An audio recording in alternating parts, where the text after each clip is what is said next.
আজকে আমি খুব সিম্পল করে একটা ডিমের রেসিপি রান্না করলাম। আমি 3টা ডিমকে এখানে সিদ্ধ করে নিয়েছি, আর এখানে কেটে নিয়েছি আমি পেঁয়াজ, কাঁচা লঙ্কা আর টমেটো।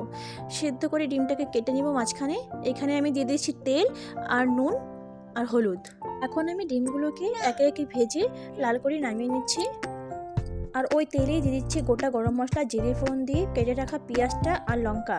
একটু পেঁয়াজটাকে ভাজা ভাজা করে আমি দিয়ে দিচ্ছি এখানে টমেটো কুচিটা দিয়ে একটু টাইম কষিয়ে আমি কিছু মশলা দেবো এখানে পরিমাণ মতো নুন, হলুদ গুঁড়ো, জিরে গুঁড়ো, ধনে গুঁড়ো আর দিচ্ছি লঙ্কা গুঁড়ো দিয়ে আমি খুব ভালো করে কষিয়ে নেবো। এই রান্নাটাতে কোনো কিছুই লাগে না এমন একটা। তোমরা এই রান্নাটাকে কী নাম দেওয়া যায় বলো? আর আমার চ্যানেল নতুন থাকলে অবশ্যই সাবস্ক্রাইব করে দিও। মশলা যখন ভাজা হয়ে যাবে, তেল ছাড়তে শুরু করবে, তখন একদম গামাখা একটু করে ঝোল দিয়ে আমি ভেজে রাখা ডিমটাকেও এখানে দিয়ে দিচ্ছি। একদম শুকনো শুকনো করে আমি এটাকে নামিয়ে নেব। রুটি দিয়ে হোক বা ভাত দিয়ে, সব কিছু দিয়ে কিন্তু খেতে খুব ভালো হয়। বাড়িতে একবার ট্রাই করে দেখো। আজকের জন্য টাটা, ফিরছি নতুন একটা রেসিপি।